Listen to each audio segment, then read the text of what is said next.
back to another episode of the ADHD Dads. I'm your host, CJ. I'm JJ. Ooh, don't sew us, Beach Boys. But it is summertime, bud. How you managing? Yeah, we hit a heat streak here. It has gotten hot, like really hot. Luckily, I'm in the high desert, Salt Lake City, so the humidity is not insane like it was when I was working for Disney in Florida. So it's a little more tolerable. But yeah, we went out for a hike early this morning, and half of the city thought that same hike was a good idea. So we played dodged people and dodged the plants today, and it was fun. But yeah, it's a hot one. How about yourself? I see some papers blowing behind you. I can't tell if that's from a fan or if that's from the dog, but either way, I'm sure it's hot out there.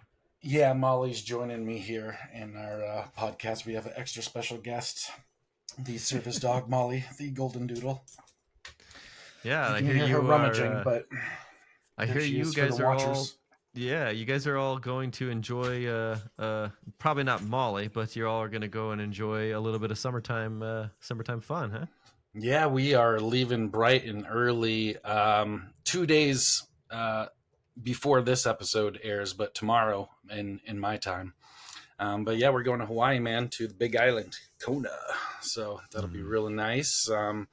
Taking my mother-in-law and her and our step siblings. So and all the kids. Somehow they're in there. Yeah, okay. Yeah. Cool. So it'll be fun, man. But my wife and I are going on a separate flight, so grandparents is dealing with all the kids. So that'll be a nice little mind prep for the activities to come. Wow, well done on that planning part for you two to kind of get a peaceful flight out there.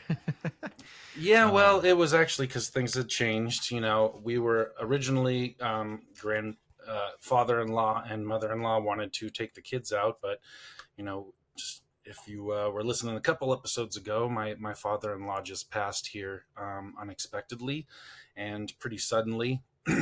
Stage 4 lung cancer that had spread to a lot of his parts of his body. So we still wanted to do the trip, but take his kids instead of him taking the grandkids. So we were going to go and we were going to have like a second honeymoon, just my wife and I, and we were going to meet up with them, every once in a while, but they were going to do all the planning and activities with the kids, and we were just going to relax at the resort, but now we're taking on the babysitting duties. So a lot of expectations that need to be in check because we're doing one day we're doing a 10-hour hike. So I'm sure there will be a lot of complaining, sweating, moaning, and groaning, and hangry kids for that hike. But I think ultimately it'll be worth it. We're seeing a volcano, a black sand beach, a green sand beach, Kona coffee fields, and some waterfalls. So it'll be really cool. And a really great experience for the kids, So yeah, I want to talk to you, man. What are you doing this summer? I want to, strategize with you here on how we can create a screen-free summer. As much as it will be come in handy, especially on a travel day with a 6-hour flight over 25 miles of open Pacific Ocean, sometimes it's needed, but, I want to talk about like, what can we do to engage our kids this summer and make it one to remember? Because we only got 18 of these bad boys.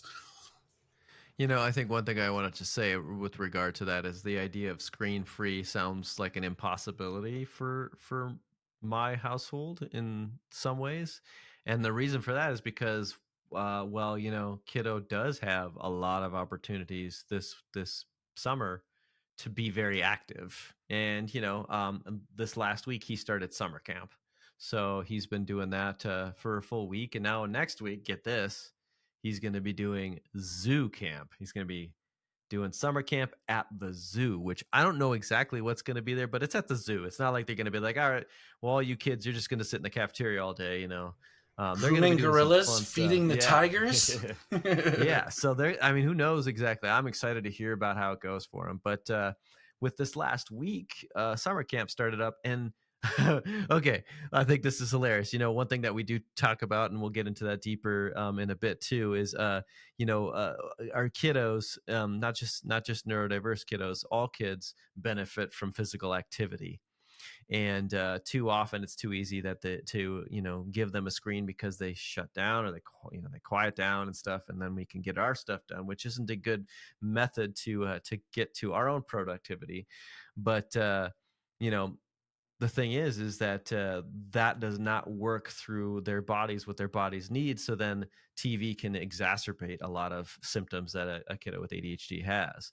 So on the flip side, what I've seen this last week is lots of physical activity. It's been hot and he's come home red, but not with a sunburn, but because it's so warm and he's doing so many activities that he's just warm. He's just been running all day. So when he comes home, sometimes it does make sense to just let him kind of chill and veg a little bit, because he's pretty much spent his entire energy. Well, I shouldn't say that. Let me pause and just remind myself that my kiddo the other day, after having a big full day at camp, was super excited to show my girlfriend, which they met finally. It was pretty sweet. Show my girlfriend all these things and Whoa, get whoa, super whoa! That's excited. you just buried that lead there, buddy. You just Uh-huh, uh-huh. Well, that's not the that's main big focus, news. but Yeah, yeah, I know, yeah, but that's big yeah, stuff, though, dude. Yeah, yeah. that's awesome. Just Yeah, had he's to he's pause a moment to celebrate that in you, because those are big steps, and I yeah. want to respect your privacy and all, but I think that that's really great that you're taking that step and having the kids. Yeah. Yeah, I've been there, so Mhm. and I know that for a lot of people coming in to this podcast, that was my reason for starting this, is those Yeah. meetings and that uncertainty, and how to navigate that. And so applaud you, brother. That's awesome. Thank you. Yeah, and I mean, just one thing that I think is really important to kind of, cap that part of the conversation we're having today is that take your time with it. We've been dating for about 6 months now, and I think that's usually a good window of time, to get to know each other before you introduce your kids. I've heard the thing said before that, like, I just want them to experience the happiness I'm experiencing. Well, everybody has the honeymoon phase happiness, in their relationship, if it's, if there's any sort of spark there. But that's something that the two of you need to continue to explore as you then move into the idea of eventually introducing your kids. I just want to caution everybody, like, give yourself some time, get to know each other. There's plenty of time for those kids later. But yeah, so he met her, and so even after a day of doing camp stuff, he was super excited, wanted to show her all the things, wanted to put on costumes. He loves putting on costumes and sharing those with others. So he yeah, he was still motivated, still excited. But the truth is yeah, after a full day at camp, he's been pretty worn out. And let me tell you, this last week. Birthday party at a bounce place, trampolines and stuff one day. Then the next day at camp, they at one point in the day went to a bounce park, trampoline place, and bounced around. The following day at camp, they did it again. And then they went to the pool, and then they went to another bounce place, and he also went to another birthday party this last week at a bounce place. So he has been just running, running, His running, and brain is jiggling. yeah. And what was great is he had good sleep. He was energized for the next day, and the activities that he was involved in had no screens whatsoever. Camp does not have screens. So part of just the simple curating of his schedule by having camp eliminates screens. And he's so active that it's not like he's thinking, I want to sit down and watch something. So that's been really helpful. I think the one thing that I want to say about, truth is we parents, we work year round mostly, so it's harder to make a full commitment to adjusting our schedules for an entire summer. You guys going on vacation, so you get to make some really good plans there. But what I find really hard to do is, somehow I think it really helps if we include our children in planning activities and stuff. So what does that look like? I would say, I would like to hear from you guys, because you have three ones to figure out. I have just the one. But if I want to plan stuff out, I need to do that probably the week before camp comes up again, and then we have a plan for the evening. Like, a lot of times I'll pick up Cohen and he'll say, can we go to the pool today? And I'll be like, yeah, I think so. But if we make an actual plan of our week, we don't have to stick to every single thing on the hourly schedule. But having some expectations, I think, really helps the kids a lot, especially if they feel like they had a say in what the schedule would look like and what they'd be doing. And honestly, what happens with me with Cohen, and I'm sure a lot of people can relate to this, is when we talk about planning something, screens are usually not the center of that conversation for the kids. Even if a lot of kids like to be on the screen, I think they usually think about, okay, well, I got to play, I got to be involved with somebody else, because you're already telling them like, what are we going to do? And I don't think we interacting is something they forget about and say, well, I just want you to sit over there and me sit over here and let's watch TV. I think they're actively trying to think, okay, what activity, what actual acting out can we do? So that's the big one that I just wanted to say is like, I think including the kids in that schedule is really important. Um, but yeah, I'll hand it over to you for a little bit. I've got some more stuff about it as well, but I'd love to hear how you guys have approached it this year, because I know this year is different than last year and the year before that, and there's development. So there's so much stuff going on. Yeah, something that I've really been wanting to do after this vacation is sit down and write a list of things that need to get done daily and weekly, you know, and then let the kids write a list of things that they want to get done daily and weekly. And then we can set a schedule of our time together, what work needs to be done, and what our schedules allow, and how we can compromise and place these things in. And maybe some of these things that we both want and need will have to go, or will have to be compromised and agreed upon beforehand. Because I think a lot, like, we get into trouble as parents, like what you say is, our kids don't necessarily want the screen, as they want the intentional time together. And we don't have a summertime schedule off as grown adults, and sometimes we need them to occupy themselves, and we use that screen as like I don't have time for you right now, so use this to occupy yourself, because you know I don't want to be bothered with the I'm boards or the lack of creativity of what to do next.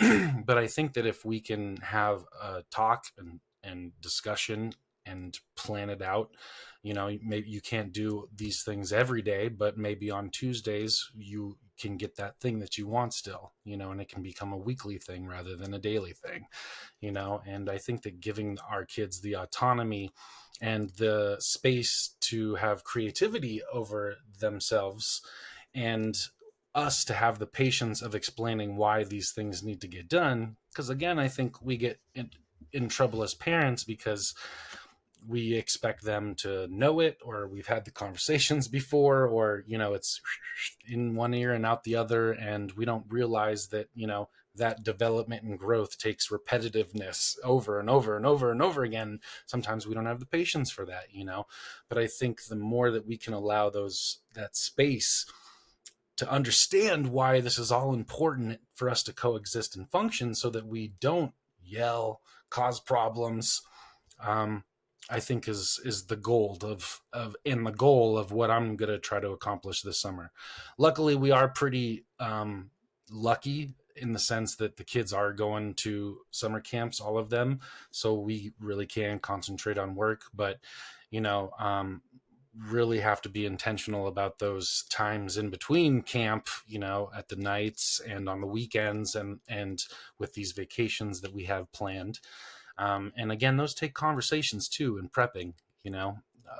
Our kids don't have the wherewithal to understand that we can't hang out every day this summer, but we can enjoy things like this, 8-day vacation in Hawaii, and try to create some memories to ride us out a little bit, and things still need to get done. So that's my plan, brother. We'll see how it goes, because with 3 kids and 3 different opinions, and 2 adults and 2 different schedules that need to be accommodated, it's always a challenge. But when we don't look at it, and when it falls to the wayside, and then all of a sudden it feels so overwhelming, and you're buried under all of this uncertainty and backed up chores and responsibilities, and no one feels like they're listening, and everyone's at a 10, with their anxiety and tone. So I mentioned a couple episodes ago that game, Fair Play. which is something I really think, even if you're not getting the game, not to promote it, they're not sponsors here. I know I've brought it up like 3 episodes now, but I think it's really crucial in having those conversations daily, if not weekly, because they do change and the expectations change. And sometimes we do need a break. And if we don't talk about it, is when resentment builds. Yeah, and I wanted to add to that too. It's a we always talk about being examples to our children, and if we come to the point of having a family meeting about what the summer could look like, and wanting everybody's input, if we are showing stress and I guess impatience with our kids in those moments of planning, they're going to see that time where we come together as a family, as a meeting, is a stressful time, a time where we got to get through this. We're, we're supposed to figure things out together. It's going to be another, difficult situation. And, I've been there. My family, my immediate family, and then, my parents, my brother and sister, and their kids, or my sister's kids at the time. My brother and his wife didn't have a kid at the time, and I didn't either. We all got together, brought our spouses and stuff. So there's a lot of people in one cabin, and my dad and my mom, all of us sat around a table. My dad said to us, let's talk about some of the things you might want to do. We're not gonna be able to do everything, and that's okay. And you don't have to do everything that everybody else might want to do. That's okay as well. And what are some things? And we started to listen stuff off, and it seemed like a pretty good conversation. The next day we got to see that play out, and we did something that everybody went to. And then the next thing was to go to a place where you learn about the history and the geology of the area. And my niece chimes in. She says, yeah, I'm just really not that interested in history. And then my mother said, well, I'm disappointed. And I was like, oh, well, it sounds like the agreed upon plan had a little bit of asterisks tied to it. And in fact, it wasn't okay that some people didn't want to do certain things. So then the tensions rose, and it was difficult. And I think about that moment, because I think we've been talking about we've been talking about next spring when my niece has her graduation, and we'll all be there for that. And then immediately after that, we're going to go on a trip to like a Great Wolf Lodge place, and we're all gonna. They showed us like the pictures of this one hotel room that can fit like 15 people in it, and my first thought was, oh god. Because we did not have a healthy, successful planning phase. At least it didn't turn into that. It got very stressful. And so I go back to the idea of having the conversation and being intentional and patient and understanding and listening. And it's really hard, especially when you have a lot of kids, involved, and they all want to, they all want to chime in. They all want to do exactly only what they want to do, meaning individual wants to do. And it's hard to put in those compromises and sacrifices. And then as parents, it's also hard to be the in the temperament in the room, and, be that lowest heartbeat, so the kids don't feel us also, adding to the tension, adding to the frustration and stuff. So I guess my question to you, because you do have the three, is how do you set that example in the planning phase and then the execution as well, so the kids see it as an opportunity to really not only just like do things they want to do, but like connect with the entire family when you do play those things out? I think, like you were kind of mentioning there, it comes from exemplifying it, rather than just talking about it, which takes a lot of intention and work. If I want my kids to read this summer, then I think I got to carve out that time, with them every night. And, you've seen it. We have a family reading half or hour, sometimes we read together, sometimes we read our own books, and we found that hour of calm really helps, set the thermostat, like you're saying, to the right temperature. But now, in that practice together and exemplifying that, my daughter has found a new book series that she wants to explore this summer. And it's one of my favorite ones. It's the Magic 2.0 book series. There's like 5 books, 6 books. I don't know if you've ever read them, but Off to Be a Wizard is the first one. And they're for like 8 through 12. And our oldest just got some like really high marks, in her third grade. She's reading at a fifth grade reading level, and this was one of my favorite books. So we started listening to it on the audio, because this guy Scott Myers does the audio and he kills it. He does like character voices and he gets really animated, and it's like listening to an audio play when he does it. And she got really into it and started reading this book. So I think, again, just like exemplifying that and setting the time to do these things with our kids will help them have that creativity and autonomy and independence when we need to step away, because we've already kind of set the stage of intention and connectedness, through that experience, that they have something that they can do on their own, but still feel connected to you, even, though you're ignoring them. It's still a memory that you've created that feels together. And then after, when I do have a break or something, she's coming to me telling me, oh, guess what happened? I'm on this chapter now and this is going on. And we can still have those moments, throughout the day of connectedness. So yeah, exemplification.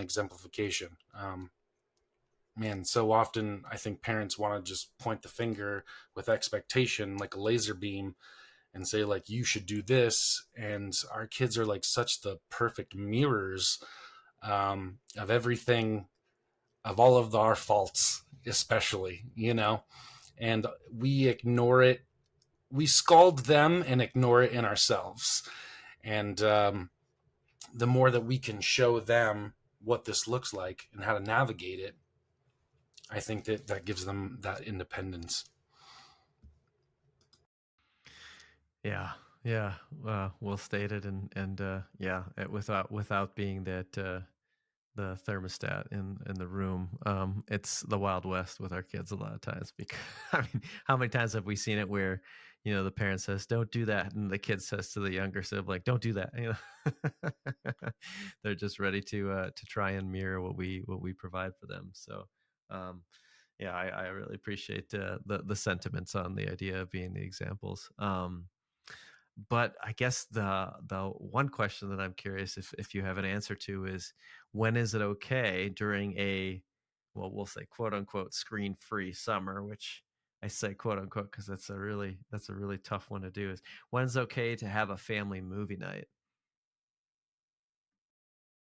I'm not saying screens are bad, I'm just saying that we should incorporate them in a different mindset.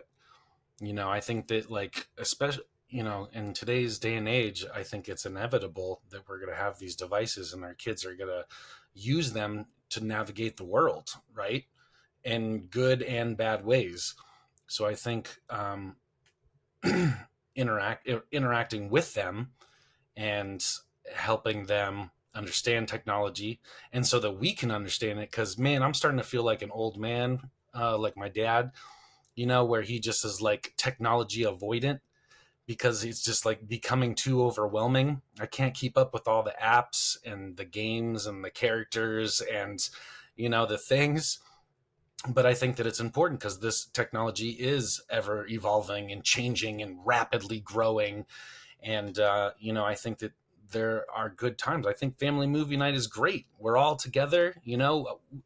We've talked about on past episodes. I'm a movie pauser. We pause it and talk about stuff. My wife goes crazy. Everyone that watches movies with us hates us, because a hour and a half movie can end up becoming 3 hours because we pause it, and talk and Ends up being a Kevin Costner film by the end. yeah, yeah. So I think like engaging with that and knowing the video games our kids are playing, um, and what we can learn, from our kids. Because I'll tell you, when I sit down and play Minecraft with these kids, I'm like blown away on the architectural skills that these kids can do, and their knowledge of geometry and proportion and perspective, and how to navigate these menus and pull up what they want and what's there and what they need and what they want to build it. They have pre meditated ideas of what they want to accomplish, and I learned so much, and I'm always like so impressed and proud when I can engage in that, rather than thinking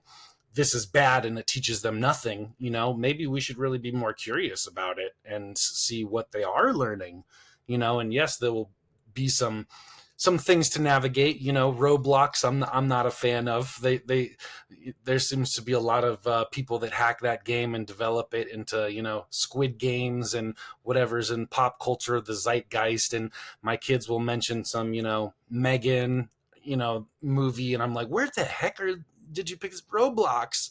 She chases you with a knife and you have to run away. And but if we can talk about that and navigate it and help them understand why we set boundaries in place, I think that technology is a great tool. And there's a lot of apps that aren't just YouTube attention grabbers. Osmo is something that we implore here. That you use a tablet and it's the screen that sits above it, and it's learning exercises, drawing and counting and puzzles and art and all sorts of stuff. And what's the other one?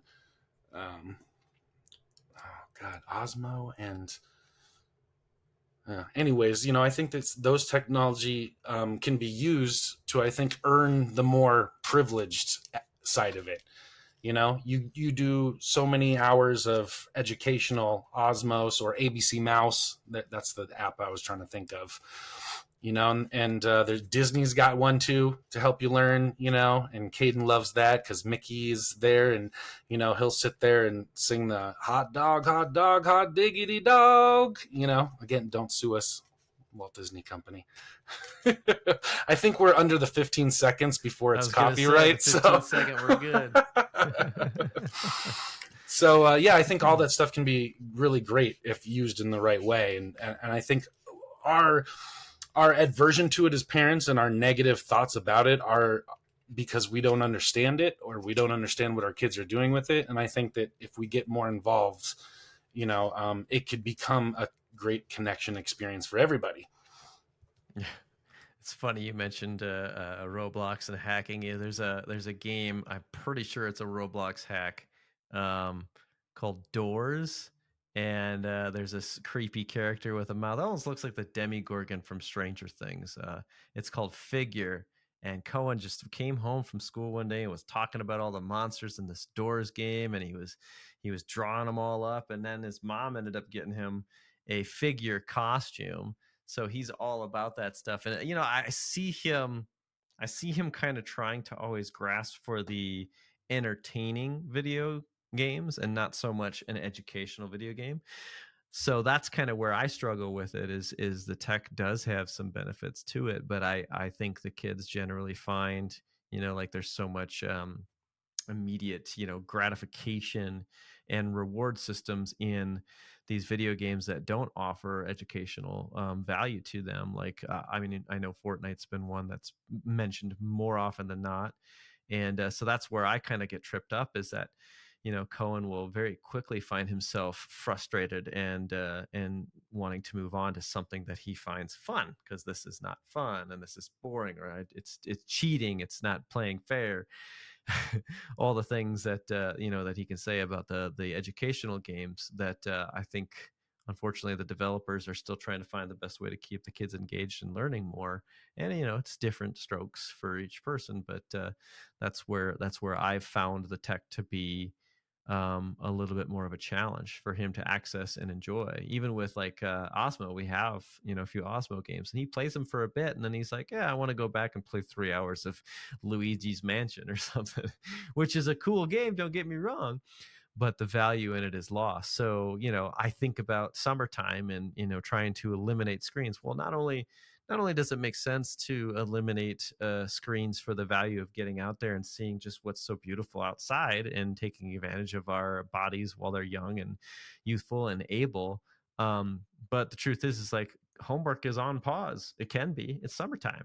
Let's get out there. Let's do that stuff. So I don't need to put you in this video game, even if it is a learning game right now, because you're not required to. You're not being tested. So let's come up with games that we can do either outside or maybe even inside too. What's it look like? Nature play. Holy crap, man. I mean, if you can't go to a water park because you don't have the money, go to a splash pad. There's free splash pads in a lot of big cities.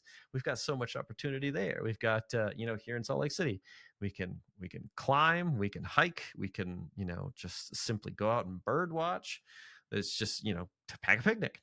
We've got so many good opportunities there. Kids love to be able to get out. I have a kid who honestly says to me time and again, hiking is boring. And then we get out there and the kids, next thing you know, he's like finding every little roly-poly fascinating. He's checking out the dragonflies. Today, Felicia and I, we went out to to one hiking area, and there were geese hanging out and checking out the people nearby, because there were so many of them that nature itself was just as fascinated with us as we are with it. So our kids find that fascination as well in the things outside.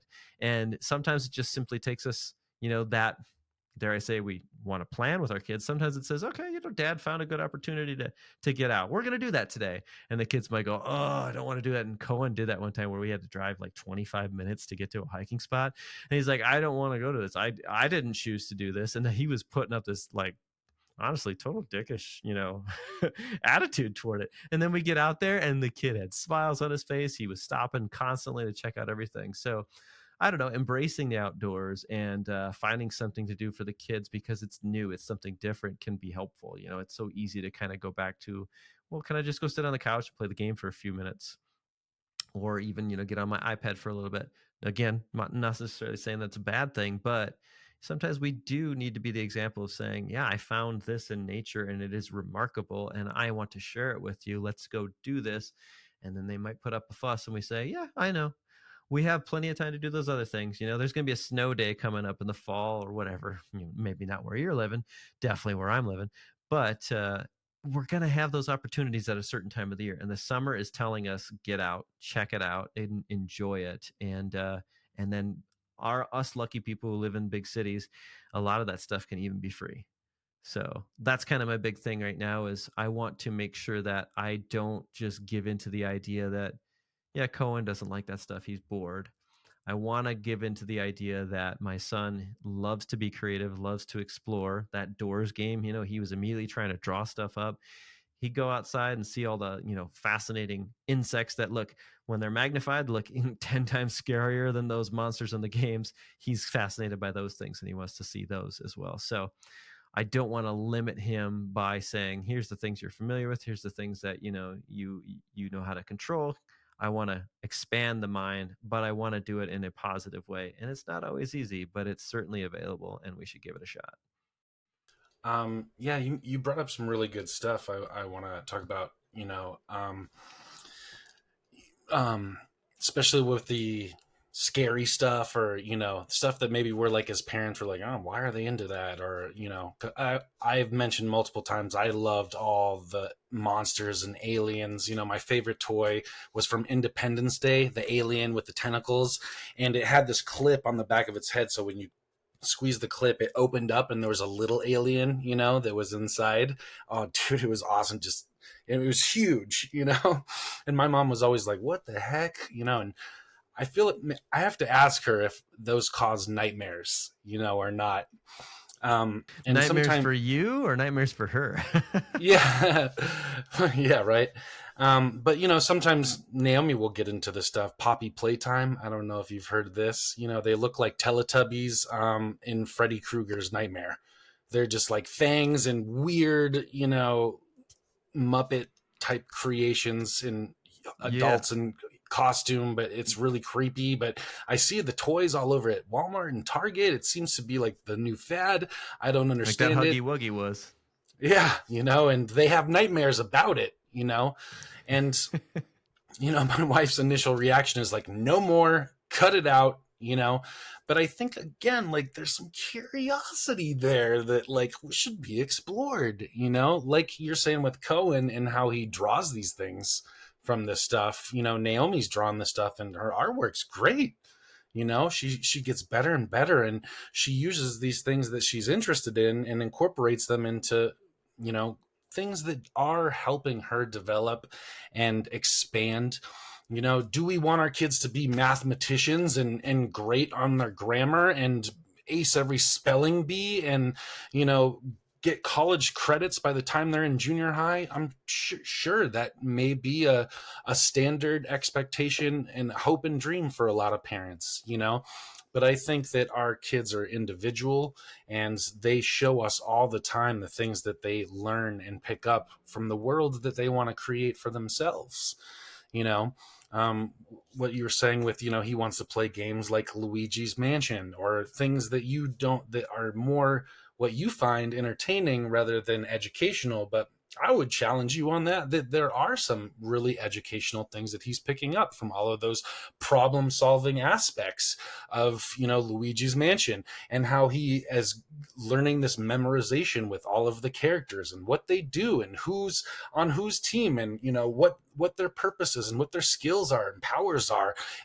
Those are things that he's retaining because he loves and are interested in, and they engage him. And, I've experienced the same thing with our youngest 4-year old, who all day wants to play racing games, on the screen.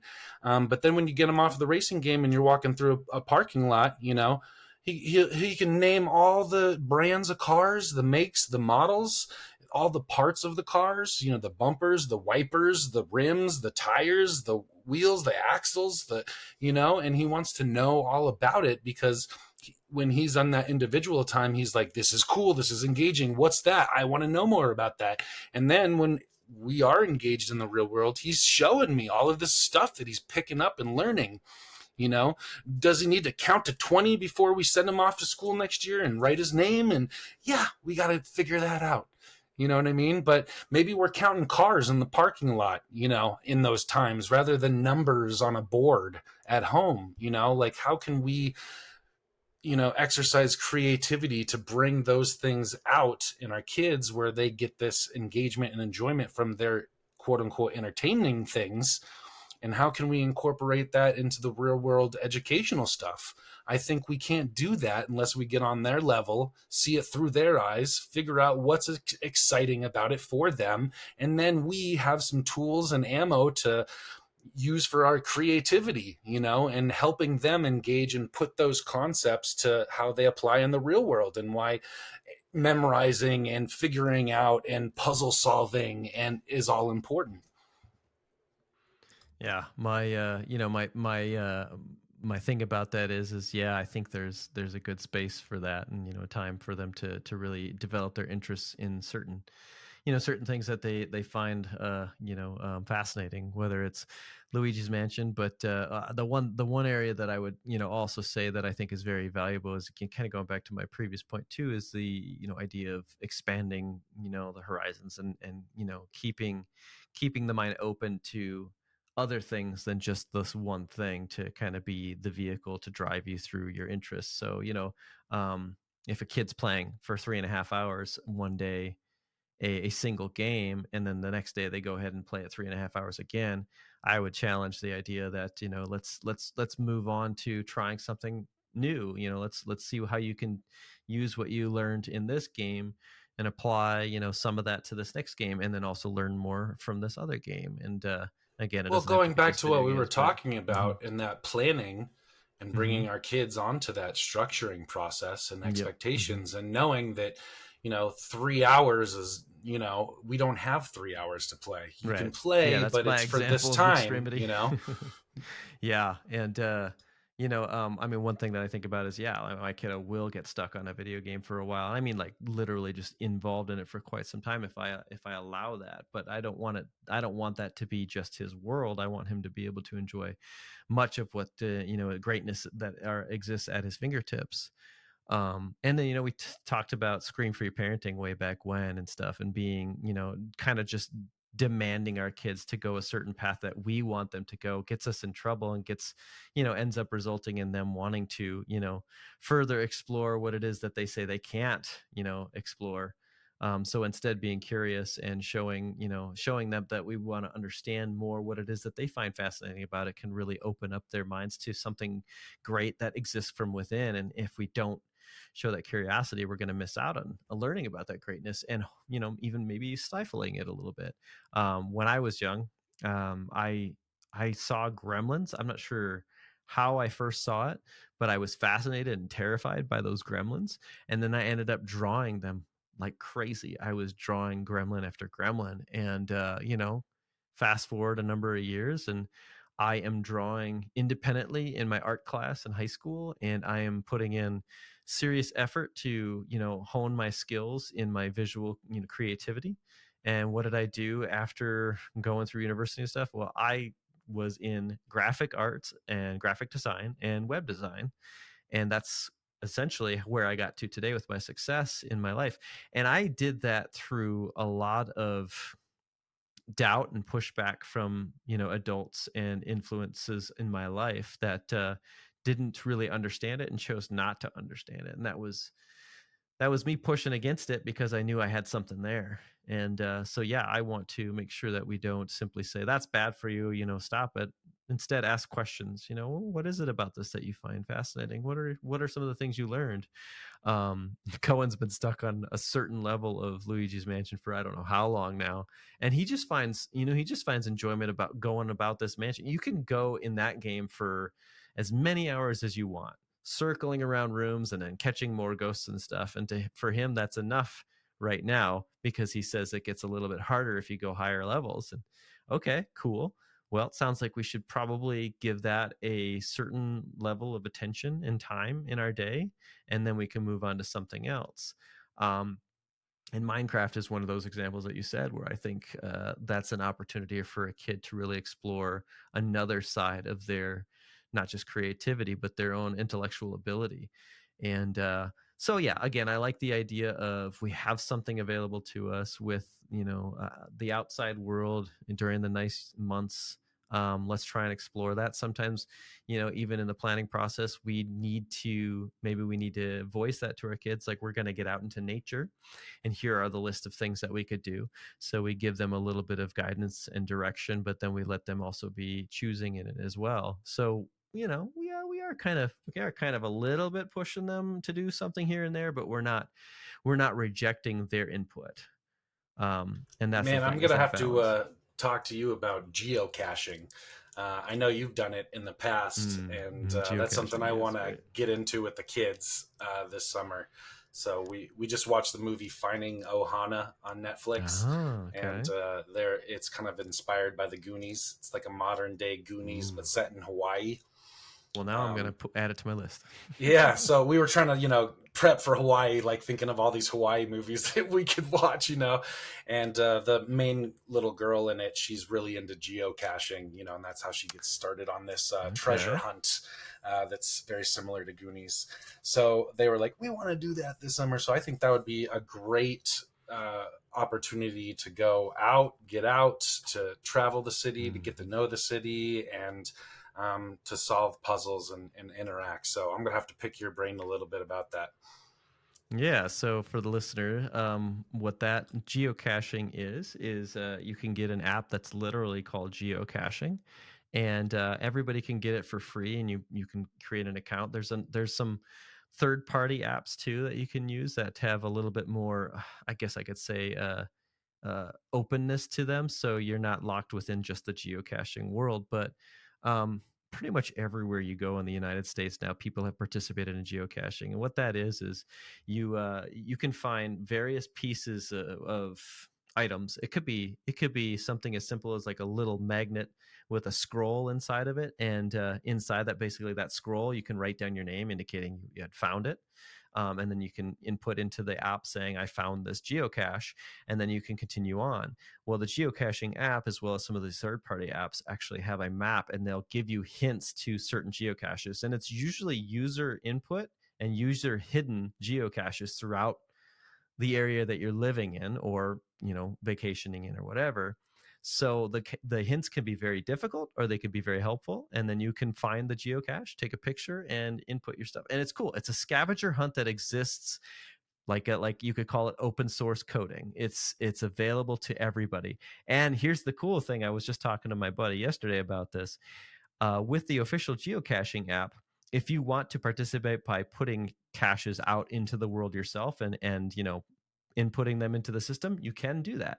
However, you have to find 100 before you can actually be somebody who contributes, which makes sense because they're essentially trying to weed out all the people who are going to otherwise game the system or just mess with the system and stuff. You got to be a serious hunter here. But the cool thing is, I think every kid loves the idea of exploration. And sometimes it's intimidating because we have all the comforts of home. But this gamifies nature for you. It makes it exciting. And like you said, Goonies, I looked up that movie while you were talking. It said heartfelt, kids, and girl power. So adventure wasn't one of the three descriptors, but it sounds like it's a really good movie based on the fact that it's about our kids getting out there and showing excitement for the world out there and all the, dare I say, rewards you can find through the process. So thanks for bringing that one up, and I'm happy to always talk about geocaching because, again, like this, family activities are free. Even, if you got a smartphone, geocaching free, and you can have an absolute blast the whole summer with that stuff. Yeah, you have a screen in your pocket, but that's used as a tool. That's your Swiss Army knife. Going of back fun. to, I think that these can be used and incorporated in really productive and great ways to build connection, but we just get so caught up in the negative aspect, like we do in life. We are pessimistic MFs. We even in relationships. You go to your friend, you don't say, "Oh, I had the most romantic night with my wife." Everyone's like, I don't want to hear about that. But you go to your friend, oh, she won't listen to me, we're having problems. Like we want to feed that out, we want to receive that. And I think that there's a lot of good in that too. We just have to focus on it. And one thing I wanted to say too, to kind of bring this home, is you're talking about Cohen with the video games and the frustration, and boy, we experience that here with screens too, especially long periods of screens. They really their patience just seems to melt away the longer that they're involved in it. And those puzzle games or those solvums or how can really get to a neurodivergent kid in their autonomy and feeling like they need to complete a task. And I can see these anxiety attacks build up in her 9-year-old body when she can't accomplish something in a video game. And I remember feeling that way very much so as a little kid too, trying to get through the Battletoads. You play that game, or the Ninja Turtles game? Like, God, man, those are made to make you lose. Yeah. Those are like really hard games. Battletoads. Yeah. But I think that, again, instead of scorning our kids, shaming them for feeling those or when they get worked up, I think are really great opportunities for us to help them through that. And again, going back to what we were talking about with maybe the scary things or the more adult themed things, my when I was growing up, oh man, my ADD all over the place. I'm telling 4 stories and I'm trying to connect them all at once here. Fucking bear with me. When I was a kid, my parents really had no restrictions on the media that I was watching, and I watched a lot of horror movies at a way too young an age, and R-rated stuff with my parents, without my parents. They didn't really seem to care, and I kind of agree with that in a sense. Though there are themes that maybe we're not ready to discuss as parents, I think it's more for us as parents than it is for our kids. Because I think it is our job as parents to help our kids navigate and understand these more mature things. And the more that we start like practicing this habitual behavior of like, no, don't do that, you're not ready for that, or like, you can't watch that, or that's too old for you, rather than like sitting down and talking about these concepts or helping them understand it. Or even if it's something scary, my wife gets mad at me. Again, me being the horror buff, I'm like, let me introduce you to this. Wait until we see this movie together. You thought the last one was scary, and they're coming into our room and, disrupting us at night, and it's a whole thing, and they say they can't sleep and it's nightmares. I also kind of want to be there for them during that. I want them to know that at any scary point in life, they can come into my room. And God, is it annoying? And sometimes we go way too long with it. We do have to set boundaries and say, no, you got to sleep alone tonight. But ultimately, I don't want them to feel like, well, you shouldn't have watched that thing and I'm not going to be there for you because you made that choice. Ultimately, I do want them to understand that the world is a scary place. And ultimately, we shouldn't shy away from it. And we shouldn't say, well, that's too scary. I don't want to do that. Yes, fear's there for a good, healthy reason, I will admit. But I also think that we should teach our kids to be curious with fear and to want to understand it rather than avoid it. Yeah, and if I want to kind of hammer that point home a little more too, for the activities involved, like how many times have I live in downtown Salt Lake City, nature's all around me, but right here in downtown, we have the urban, the urban monsters. We have the traffic, we have the bad drivers. We have, questionable behavior citizens sometimes and stuff. And so we could, as parents, we could say, well, I can't have my kid ride his bike anywhere because it's not safe in this area. So my question would be is, well, first off, I understand where you're coming from. Second, at what point in your life did you become competent to be able to ride your bike in that area or go for a walk through the neighborhood? When can we be, maybe directly involved with getting on the bikes with our kids and going out? Maybe we take the bike somewhere. There's options out there to, instead of suggest to ourselves the world's too scary, we need to be very safe with everything we do. We need to avoid doing this and that. We can remind ourselves, well, we are to a certain level of competency. Why can't our kids be also involved in that? So I'm going to go through like a list of things that kind of, toe the line, and then also are just other ideas for us and the listeners. I think sports and games are awesome for anybody. Let's say you don't have a lot of money, you can't go in and, enlist your kids in some sort of sports camp. Well, you could get a kickball and bring that to a baseball field and just have a fun day of kickball. Those are relatively cheap. I think at Walmart they still have them in those little, contraptions with the stretchy string, so you can just pull them through, and they're like $1 a piece.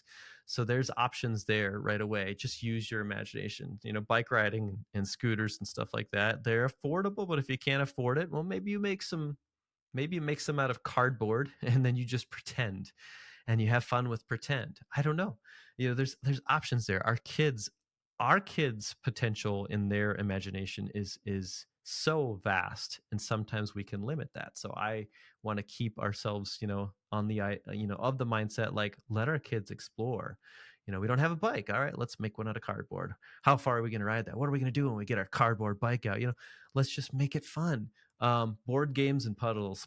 I just talking to my girlfriend about, getting some certain board games out so we can practice them, and then we can play them with her kids when I actually meet them in a couple days. Ooh.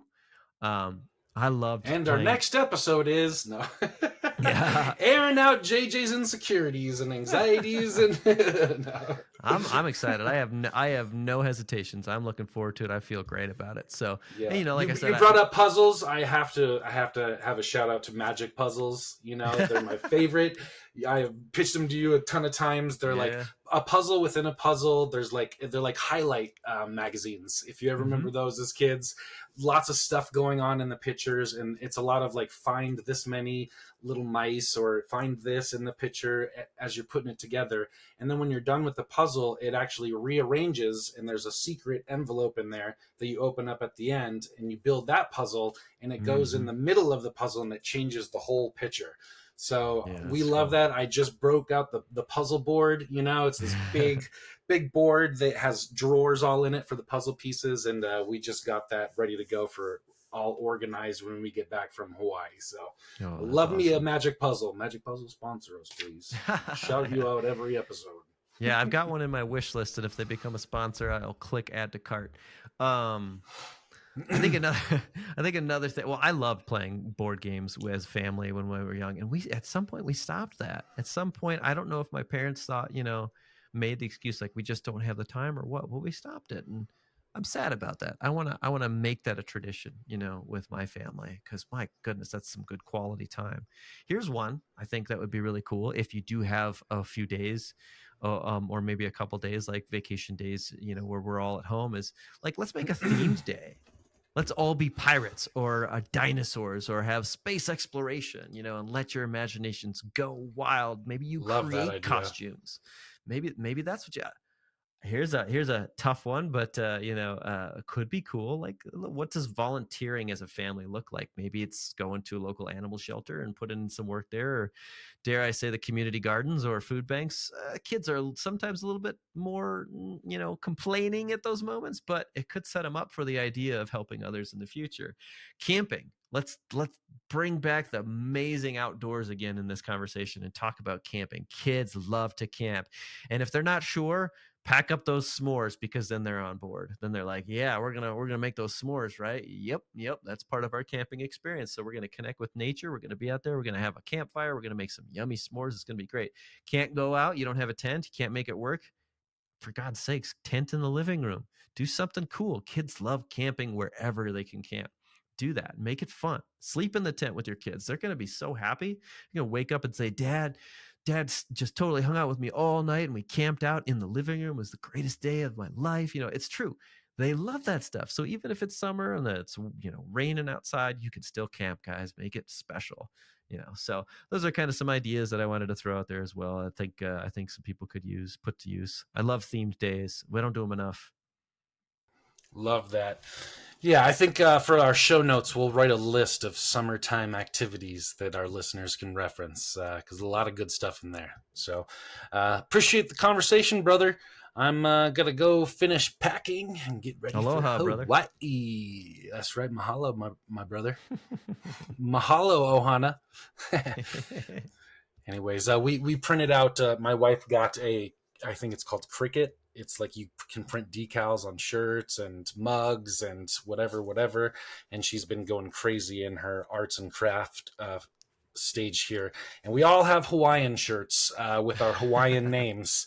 So mine is Kilu Konu. Well, Yes. that sounds awesome. And you're not just like the family in the Kolu Konu. That's what it is. Kolukonu. Kolu Konu. Well, I love it because you're not. So just I will the only be family walking referred around to that for the this theme summer. park. Okay, I'll keep that in mind next time we start up our next recording. Cool. Well, but yeah, we'll have to enlist her in, if you guys come out to Florida with us in October, to all wear ADHD Dad shirts around the parks. Speaking of which, man, I got an ADHD Dad shirt for you. I got to send it to you. So I got to take care of that today. So sweet, buddy. Well, print them out and wear them on these podcast days, and maybe print some more for some merch. Sounds good, buddy. All right, well, it's been a good episode. I know you guys got to get packing up and stuff and make those days count in summer. And then, of course, as you already said, you got some plans for when you come back. So I'm really excited for you guys. I'm going to be going with the girlfriend here and creating some plans for our own here, and make something happen. We actually talked about camping in the last couple of days. We're going to make something happen this summer. So I'll keep you posted. All right. Well, thanks for listening, guys. This has been another episode of the ADHD Dads. I'm your host, Kolukono. I'm JJ. Until next time.